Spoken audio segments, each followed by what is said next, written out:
This is huge. Yeah. Tuition is mentioned on 16% of pages. That's it. Welcome to Apply Now, the podcast where higher education marketers explore strategies and insights they can put to work today.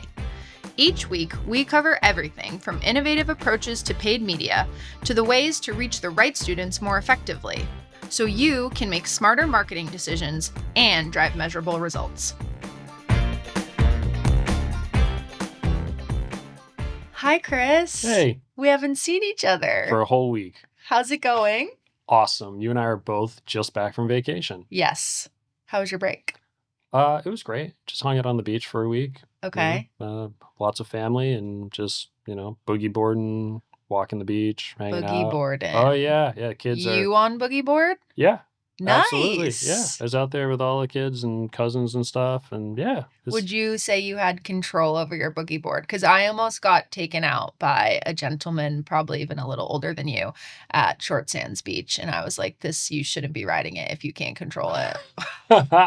I felt like I could control it very well. Okay. Yeah, I could turn on it.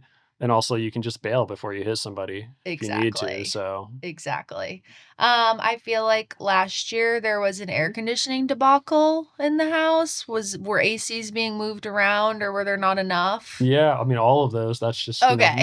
Normal beach house fun. Okay. Does this even have AC and who's bringing one and moving it around? Yeah, that's AC's at a premium in a beach house where you cram in like 4 families. Were you covered or no? This year we were. Nice. This year we were. Yeah, we were all set this year. Made the cut. Yeah.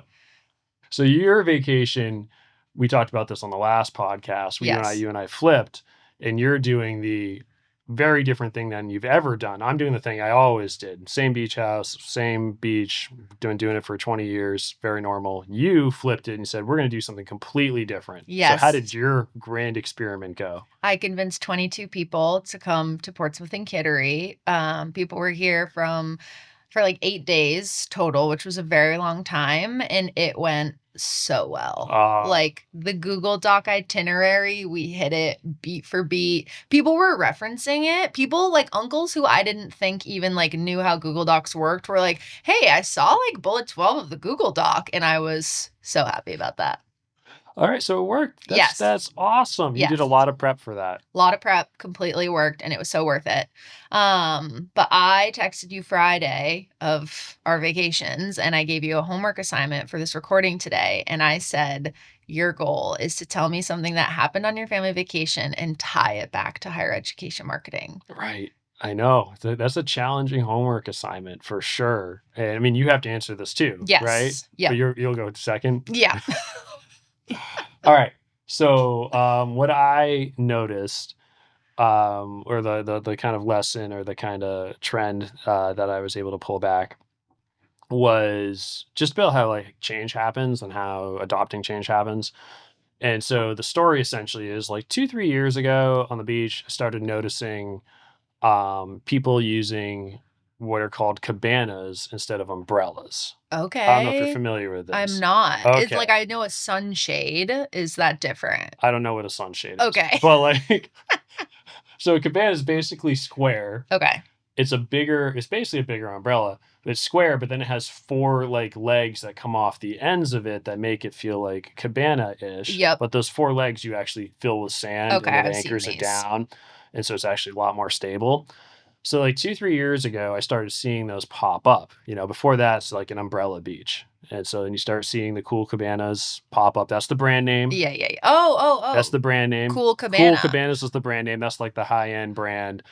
Anyhow, start seeing those pop up. And I'm like, that's kind of odd. Like it sticks out just because you haven't seen them before.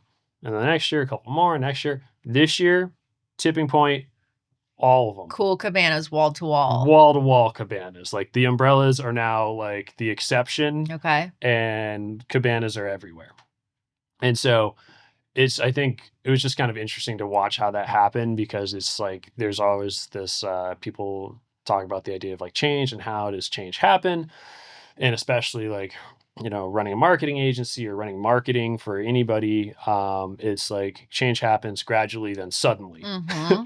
Like it's happening slowly. And then one day you turn around and boom, it's there. And it feels like, wow, that happened all at once. And so if I took a couple years off and I just went to the beach, I'm like, wow, overnight, everyone flipped to Cabanas. They didn't. It was happening gradually, and Mhm. then it tipped. And the tipping part is actually, if I want to bring even more, is the social proof part of it. Mhm. You start seeing more social proof out there. Okay, my neighbor's using these, everyone else is using these. I guess I'm going to use these. These seem good. And the social proof tips it. Anyhow, it's the same thing that happens in marketing where, like, some people are starting to do, let's say, answer engine optimization. They're Mhm. starting to optimize for search engines, or not search. They're starting to optimize for LLMs and AI search engines and things like that. Eventually, that'll tip and that'll become everyone's doing it. Right now is the kind of beginning where one or two people are doing it. That's interesting. I wonder how Mhm. that will go. Mhm. We can tell you how that's going to go. It'll tip eventually. So that was my kind of like looking up and down the beach and being like, that's interesting. These showed up and they were never here before. And it feels like overnight, but it definitely wasn't. Mhm. So that's mine. What was yours? Chris, first of all, that was so good. And I think you did better than me. But I'm going to try to tell it with the eloquence that you just did. I was really nervous to plan the whole trip. So I am the youngest cousin of the family. And so my role in the family is not typically like organizer. Sure. I am the baby. There are dozens of people above me who I would defer to decision making more. So it's not my typical role. And I was very scared to make decisions for 20 adults Oh, and a yeah. couple babies. And I was really scared of stepping on toes. And so I tried to plan enough and then leave some small openings for decisions as we go. So there was a night where it was like, hey, we have dinner tonight. There's two options. Here are the two options. Let me explain to you the pros and cons of both of those. And again, all the while, I'm very nervous inside my head. Every time I am sending a message to the group update, letting people know what the next plan is or what the next options for plan are, I'm like, okay, is this going to be the one where it blows up? And I was sitting on the beach with one of my cousins, and she looked at me and was like, this has been the easiest family vacation. There has been no tension or fighting. I think maybe one person should always just decide everything for us. Okay. And Okay. so I was thinking everybody wanted all of the choices to build their own fun, exciting Portsmouth summer adventure, but really people just wanted an awesome adventure Right. and they didn't actually want that much choice in it. And so that got me thinking about higher ed marketing, of how there are so many things to explore and investigate and uncover, and there's info sessions and there's program brochures and there's blog posts and there's the degree page and there's faculty bios. There are all of these things. And so how can we try to actually sometimes limit people's choices so they don't just get totally overwhelmed and burnt out by the number of choices? And so I was thinking about lead nurturing, and nurturing prospective students through both email and texting more and more so. I feel like there's the inclination to like, okay, we got their info. We got them. We're emailing them. Like, let's put it all in. Like, who knows what's going to be interesting to them? Let's link to the degree page. Let's send them scholarship options. We definitely want to plug this YouTube video. And then that can just be like burnout, overwhelm. I don't know what to do. And so just distilling things as much as possible into, this is the one action I want you to take. This is the one thing I want you to focus on. I've done all the choosing for you. I've eliminated the friction. This is your journey today. And that's my I tie-in. love that. That's great. That's awesome. All Okay. right. Less choice. Yes. Less choice makes people happier. Maybe. Maybe. Yeah, no, here. I mean, I think there's actually a lot of studies that show that. Yeah. But yeah, and also you actually use the tension ratio, which we talked Mhm. about on the last podcast, of how many things do I want people to do versus how many things am I going to ask them to look at. Mhm. Just tell me what to do. Which is a perfect segue. So we stopped recording our last episode and we stood up and we said, next episode is landing pages part 2. Yeah. Like there is way too much for us to talk about. So I think we're gonna start. We'll do a quick recap of landing pages part 1. So Yeah, the last episode we recorded, just to kind of set the scene. And then you have a proprietary study that you're gonna walk me through. I do. So Chris, I came up with an acrostic for us last episode to describe what all landing pages need. Do you want to say it for the audience? Oh, sure. I would love to. Yeah. Focus. Okay. Focus is the acrostic, which is also a new word I learned. acrostic. Yep. I know, and it's the A is attached to the word. It is an acrostic. It's not a Ah, acrostic. why It's can't it just an be acronym? acrostic. I think that's different. That's like NASA. Oh, okay, because they stand for okay. Yeah. All right. I don't know. It's forwards and backwards. All right. But focus, which is what we need right now as well. So the F in focus is first impression. Yep. And this is the one that's probably the one I am most passionate about of all of our focus letters. We want the page to be a direct one-to-one match to the user's query. Everybody has had the feeling of even just clicking on a regular blue SERP link and looking at that title tag and then seeing the H1 and feeling a mismatch and being like, I was just lied to. And the same thing goes for paid landing pages. We want that query to exactly match what the headline and what the kind of first couple words are on that page so that it feels like a true match. And we talked a little bit about landing page quality score. So that's a Google Ads metric where your landing pages are evaluated against your keywords and they give you a grade of if they think it's a good match or not. So that's F. All right. Awesome. So the second one, letter O, is for offer. And so that has to do with once I get onto the landing page, what is the offer? What am I promoting? What is the action I want people to take on the landing page? And we had talked before about attention ratio being very important in this scenario where um, of all the things I'm going to ask somebody to do, how many other things am I also wanting? Like if I have a goal and it's to get them to fill out the form, I'm asking them to do like 25 other things. And so offer is, do I have a good offer? And ideally, is that the only offer on the page? Because it can get real confusing when like, I have 4 offers on the page. Like, how do I even build a page to push towards 4 different goals, 4 different things? So the offer is important in that I only want to have one on the page, but also what is it? Mm-hmm. Is it RFI? Is it apply now? Is it talk to an enrollment advisor? Is it request transcript? Like there are so many different offers I could go with. What's the offer? And then did I build the page around pushing to that one offer? So that's the second one. I also have the third one, which is C for credibility. And so here is where we can get into like all the social proof. Like if I'm trying to show for my program that this is a respected program that is trusted by others ahead of me, Mm-hmm. then I want to be able to show things like testimonials. I want to be able to show things like for graduate degrees, like salary info or like companies that hire graduates out of this program. Essentially, social proof is a risk reduction metric, or not metric, but a risk reduction element where, hey, I haven't done this program before. I might not know anyone who's been through this program. I'm going to need to spend a bunch of money on it. Feels like a big step, feels risky to me. What from social proof could I put on this page to reduce my perceived risk of like, oh wow, look at all the people, look at all these happy alumni, look how high Mm-hmm. their salaries are, look how many awesome companies hire people from this program. Okay, and I can exhale a little bit. Okay, this doesn't feel as risky. Mm-hmm. I have a lot more credibility there, show a lot more evidence. So that's credibility. And I want to just interject quickly. The whole risk reduction thing, that's actually, I feel like, not language that I've heard used even internally around social proof. And I just really like that because, yeah, once you explain it like that, of like this huge price tag, and that's a big risk, and then the social proof allows me to just kind of slowly chip away at that risk because I'm like, okay, somebody else has vetted it for me. That was just a quick interjection. I do not hear people talk about risk reduction when they talk about social proof, and I like that you did that. Awesome.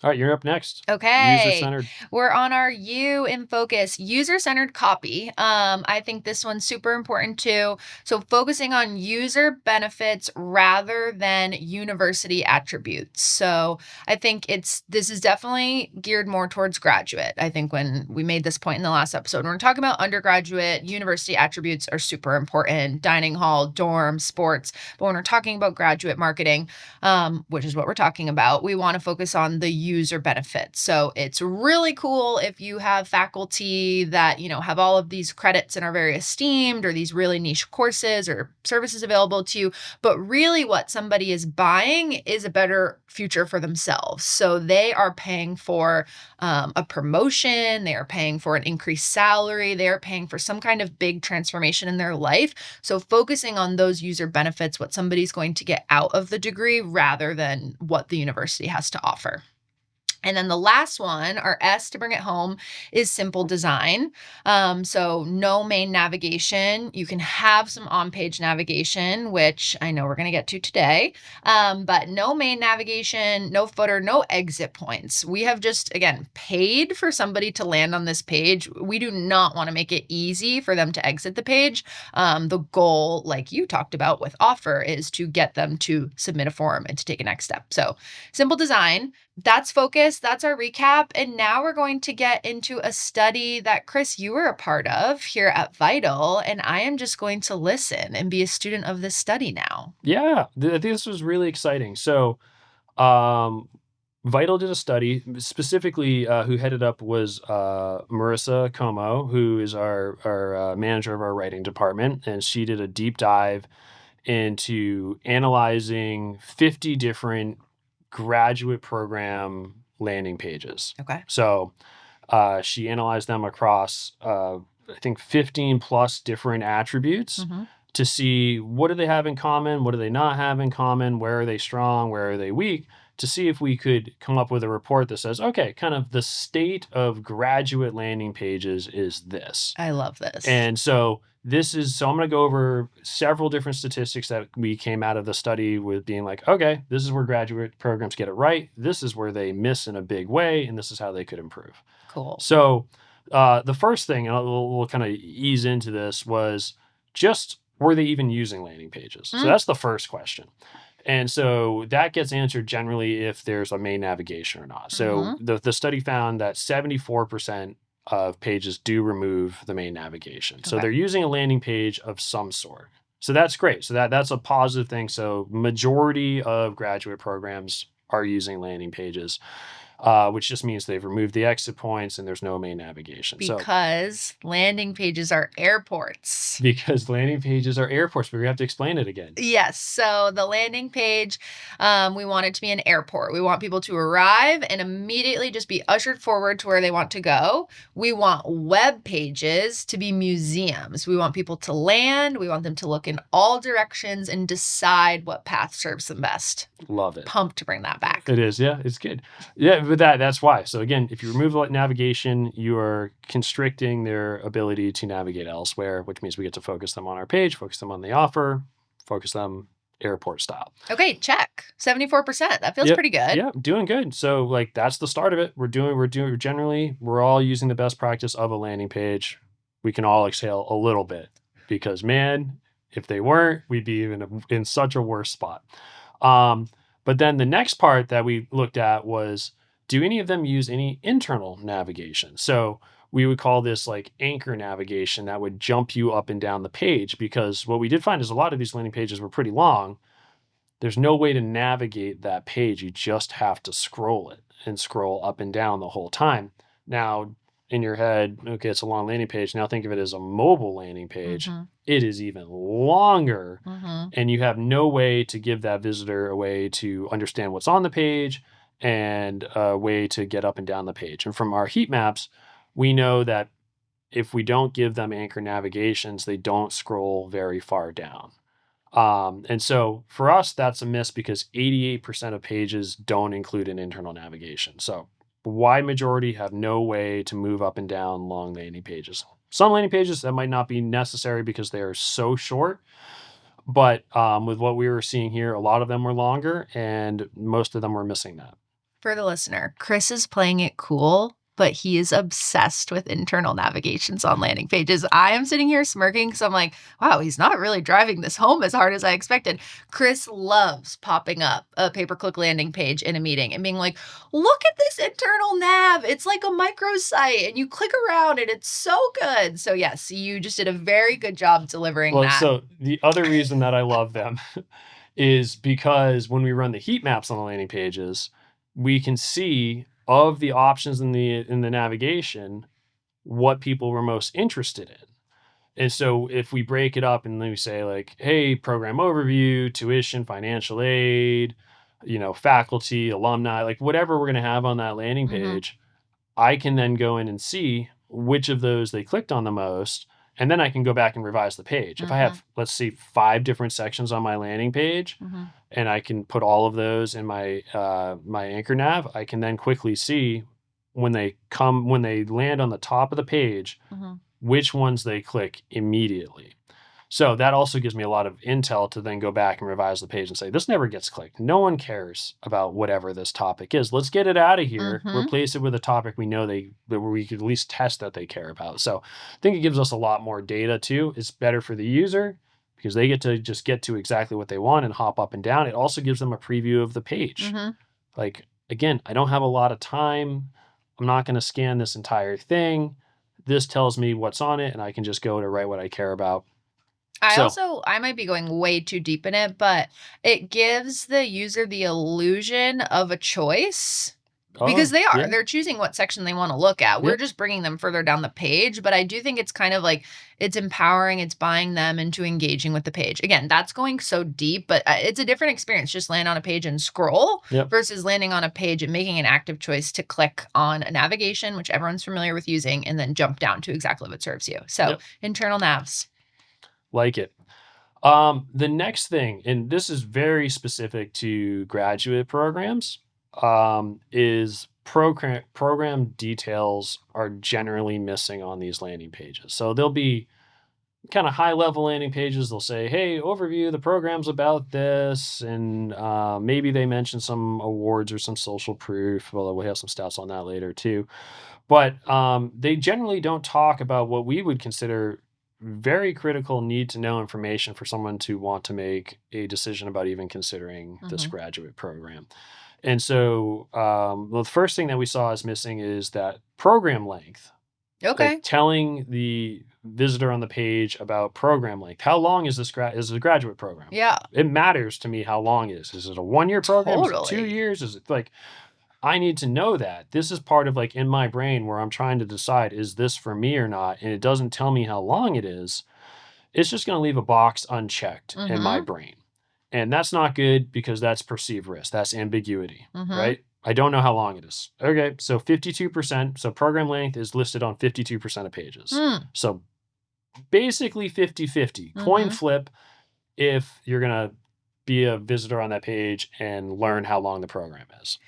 Can you just like make a guess at why you think it's getting left off? Because that just seems crazy. Because I think every degree program page, for the most part, has program length on it. That just seems like such a table stakes detail to have. Why do you think that's missing?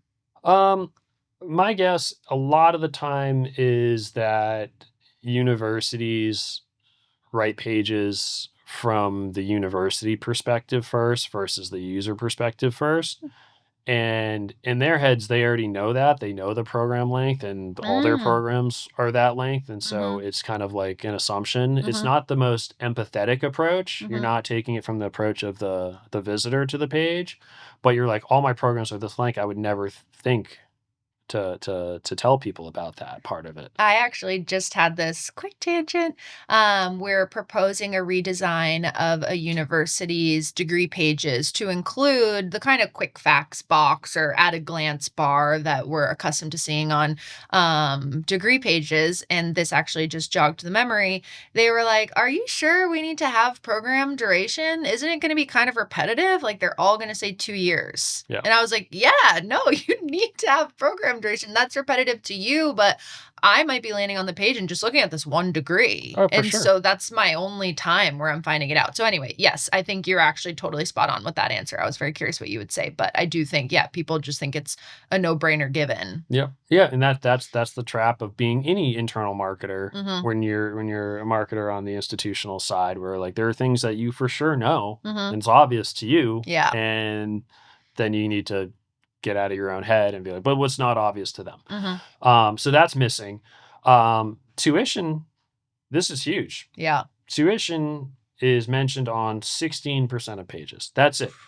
16% of pages. So like over 80% of the pages don't mention tuition, which we know is key, critical decision-making factor.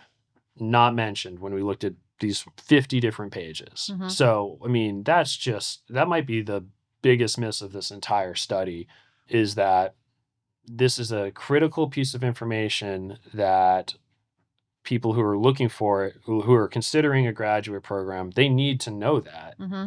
And it's not listed. Sometimes it's gated behind the RFI form. Mm-hmm. Sometimes they'll say, hey, to get it, fill it out. But most of the time, that's not even clear. So there's actually, you don't really know how to get it, and it's not mentioned. And so, again, when we talked about risk reduction earlier, ambiguity leads to perceived risk. I don't know what's out there. I Mm-hmm. don't know, if I hit apply or if I hit RFI, I don't really know what I'm signing up for. I also don't know if it's for me. Mm-hmm. Like, just take any everyday purchasing that you were doing. You wouldn't, like, if you're going to buy a new car, you wouldn't be like, I don't know how much these cars are, but like, I guess I'll go with this one. Like, no way. You would get yourself bracketed down to like, I can afford this much and these cars are this much. It's not any different here. But for some reason, it's left off. Well, let me kind of present an argument for you. Chris, what if my tuition is really expensive? Like, I'm scared of the sticker shock. I'm scared I'm going to pay to get people on the landing page. They're going to see the price and they're going to leave. Yeah. Well, so one, that's going to happen eventually anyway. If they're going to get sticker shocked, then they're going to get sticker shocked later on. Okay. But more so, that's a marketing challenge, Mm-hmm. right? Like, okay, your tuition is very high. So, like, you have to earn it. Mm-hmm. You have to show via your positioning and your messaging and your social proof that, like, it deserves to be this high. Mm-hmm. And for you, you should be okay with paying this much because it's such an esteemed degree from such a prestigious institution. Look at the alumni, look at the places they work, whatever it is. Like, this, for me, that's just a marketing challenge. Okay, Okay. yep, definitely expensive. Let's approach this as a marketing challenge. How can we justify this price? Because that's going to happen either way. Mm-hmm. And I'll say too, when it comes to tuition, I think one approach, if you don't want the sticker shock of the full tuition, I think it's totally fine to do cost per credit and the number of credits. Like, Yep. you can let me do the multiplication myself. And then that does get you away from the full price tag being on the page is kind of jarring. Yeah, as long as they're both on the page. Yeah. What I don't love is the scavenger hunt, Mm. which happens on a lot of university websites where it's like, for tuition, go to this totally separate part of the site. Like, I'll tell you the credits here, but the cost per credit will be on this other page that I Mhm. have to go to. And it's like, why do I have to go to like 6 pages and then do all this math to figure out what this is? Yeah. Then honestly, that creates ambiguity too, and I have to run around because then it's like, did I do the math right? Mm-hmm. And like, that's risk that you're introducing to as the institution of like, what if they do the math wrong and they opt out because you Mhm. put the credits over here and the cost per credit over here and they did the calculation wrong and they said it's too expensive. So like, it introduces risk to do that from both perspectives. Hmm. So I don't love the scavenger hunt part of it. I find that to be a very unempathetic approach Mhm. to like, this person just wants to know how much it is. Why are you making them go to several different pages to compare all these different things? So I think tied to that, and this is one of the ways that you can lessen the burden. Let's say if you have a high tuition program, is the two other stats we found is around scholarships and financial aid. Mm. So only 14% of the pages referenced financial aid, Mm. and only 16% of the pages talked about scholarships. So, like, just to recap, tuition's mentioned on 16% of the pages, period. And then 14% mentioned financial aid and 16% talk about scholarships. So, like, just the whole financial, Absent.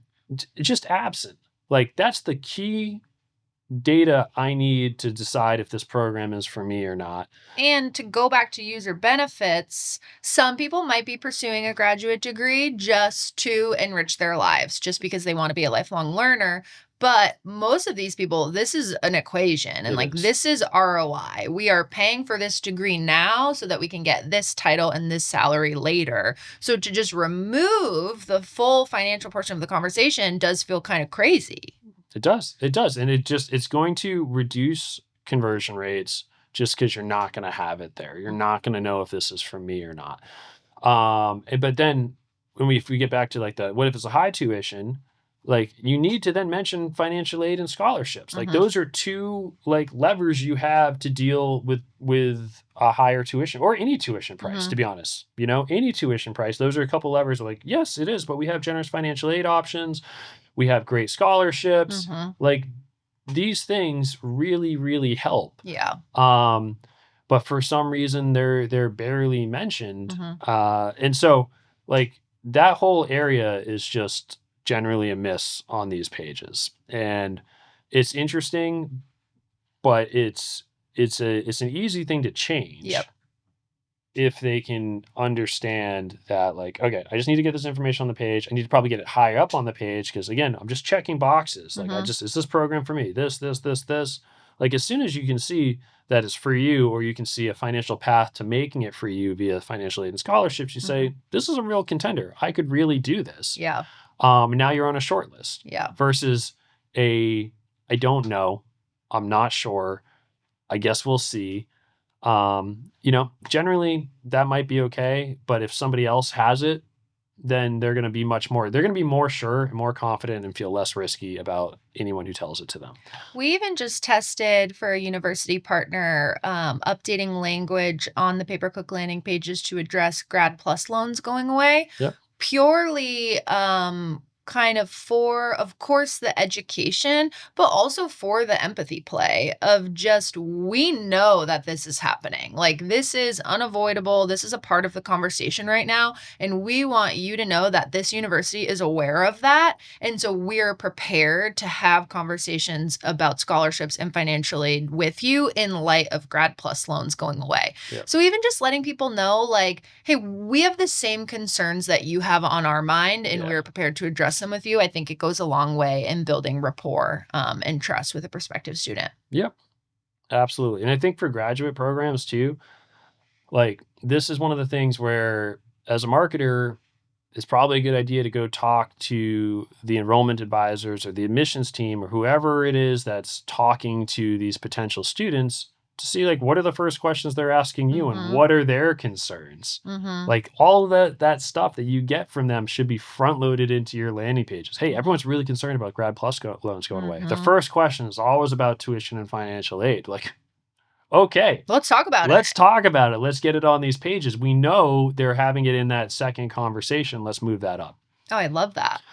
All right. And then the last one, the last kind of big takeaway here that we noticed was video. So only 22% of graduate program landing pages use video.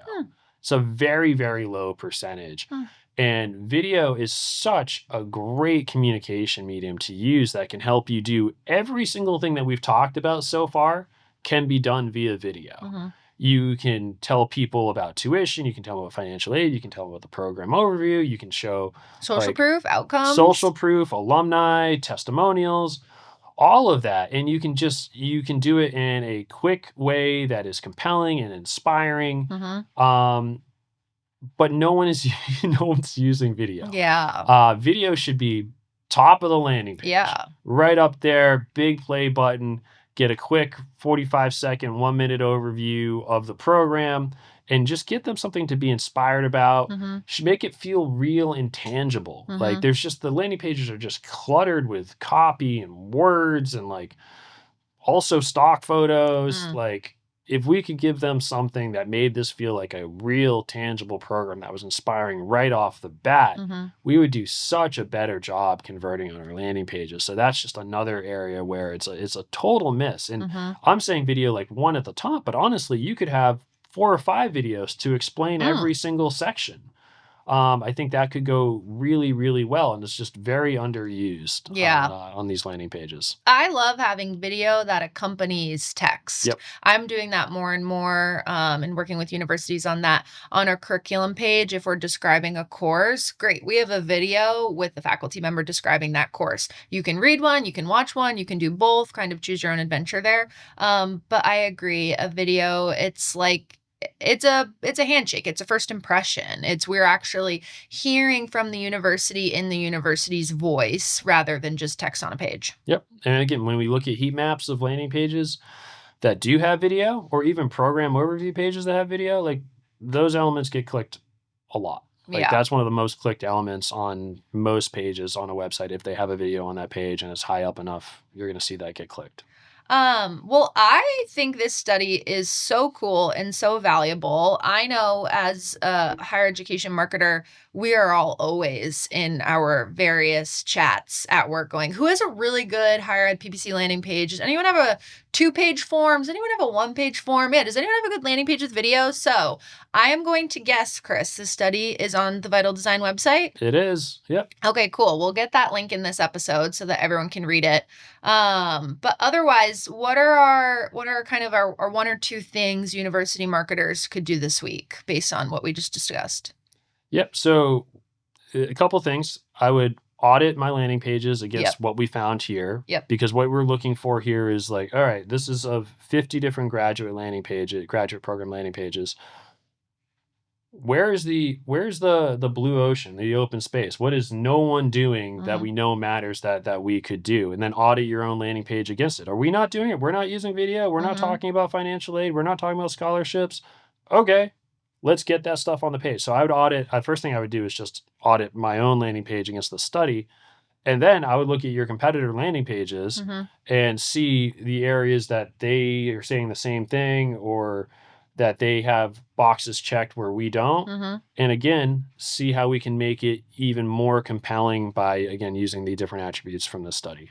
Yeah, and I think too, I mean, I want to make this feel as unintimidating as possible. Like I think some of these things you talked about putting an internal navigation on the page, that maybe you have a module that already exists that can suffice that need, maybe that's development. And so maybe that one doesn't come first, maybe you start with just getting program duration on the page. Maybe you start with just getting a blurb about tuition or financial aid, scholarships, grad plus loans, just kind of pick 1 or 2 of these things. And again, I know we talked about this in the last episode, do it on 1 page. Yeah. Do it on 1 page, see how conversion rate goes up or doesn't, but hopefully goes up. And then now you have a use case, you have proof of concept, and now you kind of have the wind in your sails. So start rolling this out on another page and another page and another page. Oh, great way to start. All right. Well, thank you, Chris. And thank you to Marissa. This was an awesome study. I loved hearing about it. She did a great job. Thank you. All right. See you next time.